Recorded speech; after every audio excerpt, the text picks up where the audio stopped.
نحمده ونصلي على رسوله الكريم اما بعد فاعوذ بالله من الشیطان الرجیم بسم اللہ الرحمن الرحیم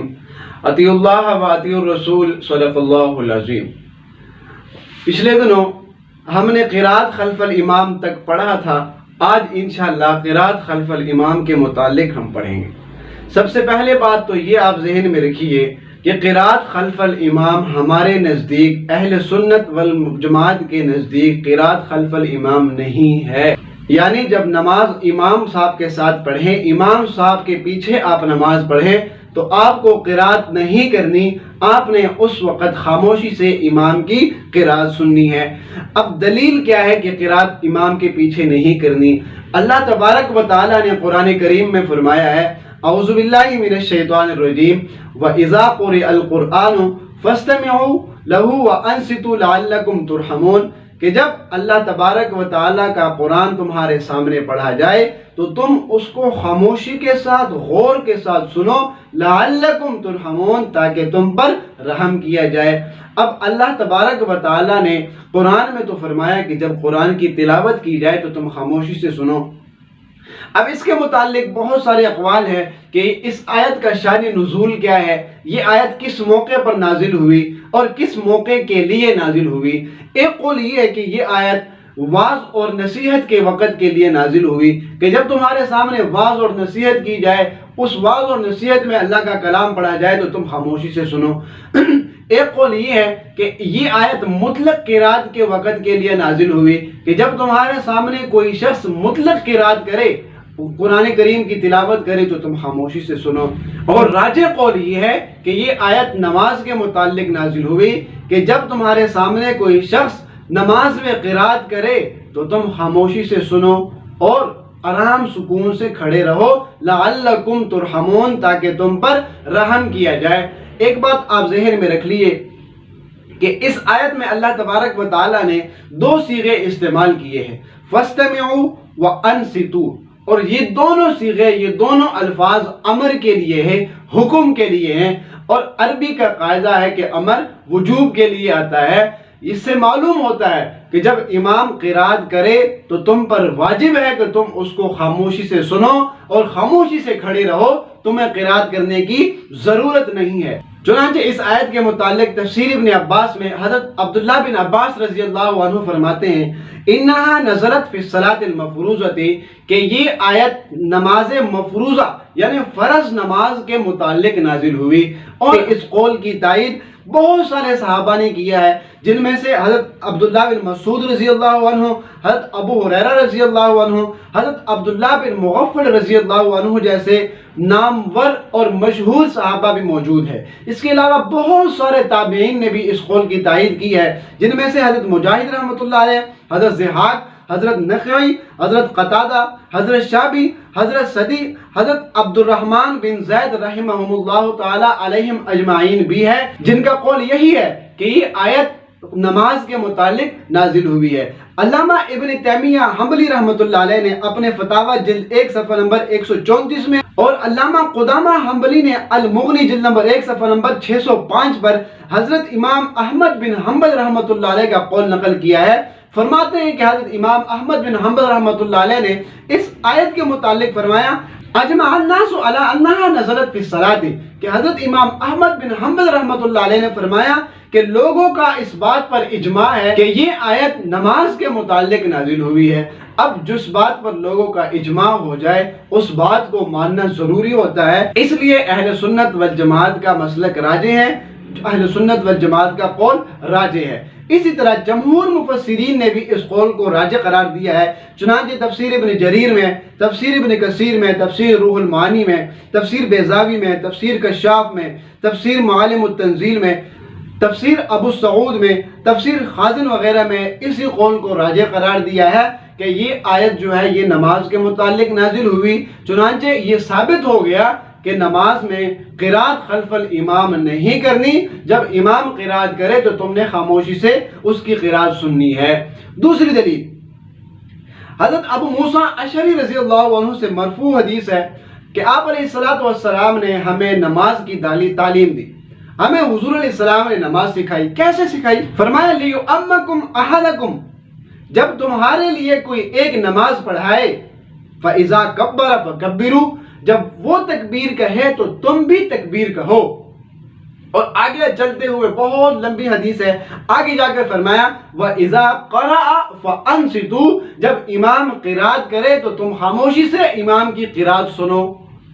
حضور پاک علیہ السلام تعلیم دیتے ہوئے صحابہ کو یہ سکھا رہے ہیں کہ جب تمہارا امام ہو، امام تکبیر کہے تو تم بھی تکبیر کہو، امام اگر قرات کرے تو تم امام کی قرات خاموشی سے سنو۔ دراصل یہ حدیث اس آیت مبارکہ کی تشریح ہے جو آیت اللہ تبارک و تعالیٰ نے جس آیت میں فرمایا وَإِذَا قُرِئَ الْقُرْآنُ فَاسْتَمِعُوا لَهُ وَأَنصِتُوا لَعَلَّكُمْ تُرْحَمُونَ۔ اس حدیث پر امام مسلم رحمۃ اللہ علیہ نے اس حدیث کی صحت کا اصرار کیا ہے، صحت کا اقرار کرتے ہوئے، بلکہ یوں فرمایا کہ اس پر اجماع ہے، اس حدیث کی صحت پر اجماع ہے، اور فرمایا انما وضعت ہاہنا ما اجمع علیہ، کہ اس حدیث کو میں یہاں پر اس لیے لے کر آیا ہوں کیونکہ اس پر لوگوں کا اجماع ہے۔ اور بہت سارے محدثین حضرات نے اس حدیث کو صحیح قرار دیا ہے، اس کے صحت کے وہ قائل ہیں، جن میں امام احمد بن حنبل رحمۃ اللہ علیہ، امام نسائی رحمۃ اللہ علیہ،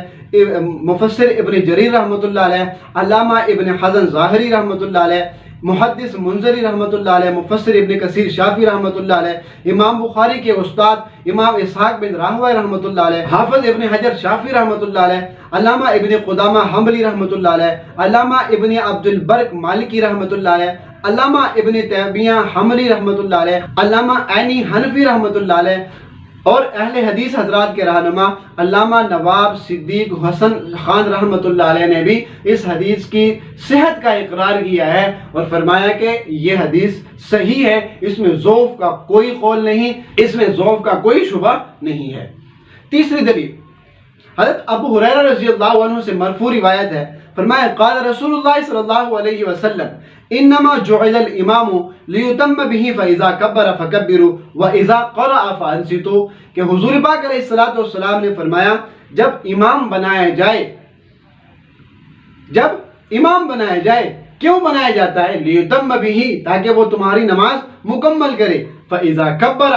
وہ فکبروا، جب امام تکبیر کہے تو تم بھی تکبیر کہو، وَإِذَا قَرَأَ فَأَنصِتُوا، اور جب امام قرات کرے تو تم خاموشی سے اس کی قرات سنتے رہو۔ حضور پاک علیہ السلام کا فرمان ہے کہ جب امام قرات کرے تو تم خاموشی سے امام کی قرات سنو۔ اس حدیث کے متعلق اہل حدیث رہنما علامہ نواب صدیق حسن خان رحمۃ اللہ علیہ کا فرمان ہے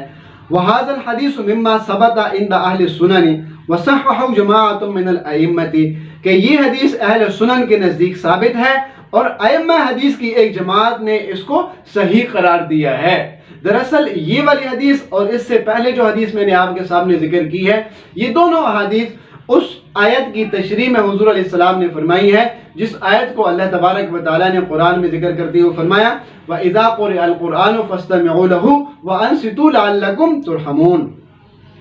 نمبر 4،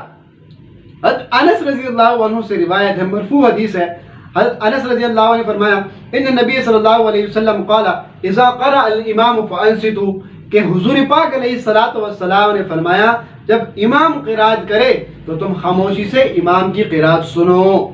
ان تمام احادیث سے یہ ثابت ہوتا ہے کہ قرات خلف الامام نہیں کرنی چاہیے، بلکہ امام کے پیچھے قرات کو غور سے کان لگا کر سن لینا چاہیے۔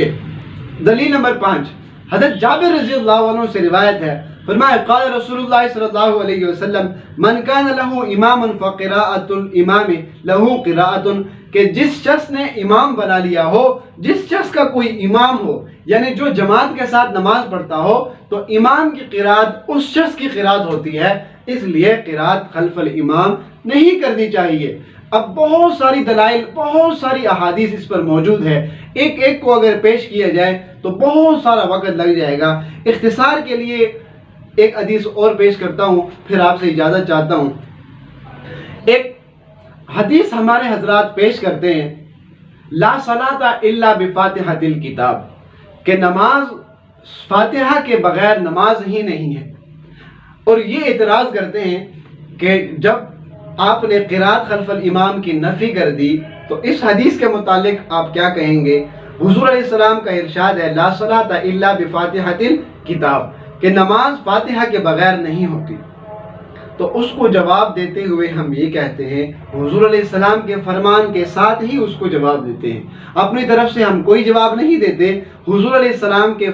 فرامین کے مطابق اور فرامین کو سامنے رکھتے ہوئے اس کو جواب دیتے ہیں۔ اس شخص کو جواب دینے کے لیے ایک حدیث میں ذکر کر دیتا ہوں۔ فرمایا حضرت جابر رضی اللہ عنہ سے روایت ہے، فرمایا من صلی رکعتا لم یقرأ فیہا بأم القرآن فلم یصلی، جس نے ایک رکعت بھی نماز پڑھی اور اس میں سورہ فاتحہ کی قرات نہیں کی، فلم یصلی، اس نے نماز ہی نہیں پڑھی۔ حضور علیہ السلام کا فرمان ہے، اور اسی حدیث میں آپ علیہ السلام نے فرمایا الا ان یکون وراء الامام، ہاں اگر اس نے نماز امام کے پیچھے پڑھی ہے تو اس کی نماز ہو جائے گی۔ اب لا صلاۃ الا بفاتحۃ الکتاب کو دیکھیے اور اس روایت کو دیکھیے، آپ علیہ السلام نے فرمایا جس نے ایک رکعت بھی قرات سورہ فاتحہ کے بغیر پڑھی اس کی نماز نہیں ہوئی۔ لا ان یکون وراء الامام، الا یہ کہ وہ امام کے پیچھے ہو۔ اب امام کے پیچھے نماز پڑھنا اس حدیث سے مستثنا ہے۔ اس حدیث کا مطلب، اس حدیث کا مفہوم، اس حدیث کا معنی یہ ہے کہ جو اکیلے نماز پڑھے اور ایک رکعت بھی پڑھے، سورہ فاتحہ کے بغیر پڑھے، اس کی نماز نہیں ہوتی۔ اور جماعت کے متعلق آپ علیہ السلام نے فرمایا الا ان یکون وراء الامام، الا یہ کہ وہ امام کے پیچھے پڑھے تو اس کی نماز ہو جائے گی۔ اور باقی احادیث میں نے آپ کے سامنے ذکر کر دی، قرآن کی آیت، قرآن کا نص میں نے آپ کے سامنے ذکر کر دیا، جس سے یہ ثابت ہوتا ہے کہ قرات خلف الامام نہیں کرنی چاہیے۔ اور جو روایات قرآن کے زیادہ مطابق ہو، قرآن کے آیت کے مفہوم کے زیادہ مطابق ہو، ان روایات کو لیا جاتا ہے اور باقی روایات کو ترک کر دیا جاتا ہے، کیونکہ احادیث بہت ساری ہیں۔ بعض احادیث اول اسلام کے لیے تھی، بعض احادیث حضور علیہ السلام کے آخری زمانے کے لیے تھی۔ جس طرح رفع الیدین کا مسئلہ ہے، ہم مانتے ہیں کہ رفع الیدین ثابت ہے، حضور علیہ السلام نے رفع الیدین کیا ہے، لیکن ساری زندگی نہیں کیا، ساری زندگی حضور علیہ السلام نے رفع الیدین نہیں کیا، اول وقت میں کیا تھا، بعد میں آپ علیہ السلام نے ترک کر دیا۔ جس طرح ہمارے بہت سارے لوگ سجدے کے وقت رفع الیدین کو ترک مانتے ہیں، اسی طرح عند الرکوع و بعد الرکوع بھی رفع الیدین ترک ہو چکا ہے۔ انشاءاللہ اگلا سبق جو ہوگا وہ رفع الیدین کے متعلق ہوگا۔ اللہ ہم سب کو عمل کی توفیق عطا فرمائے۔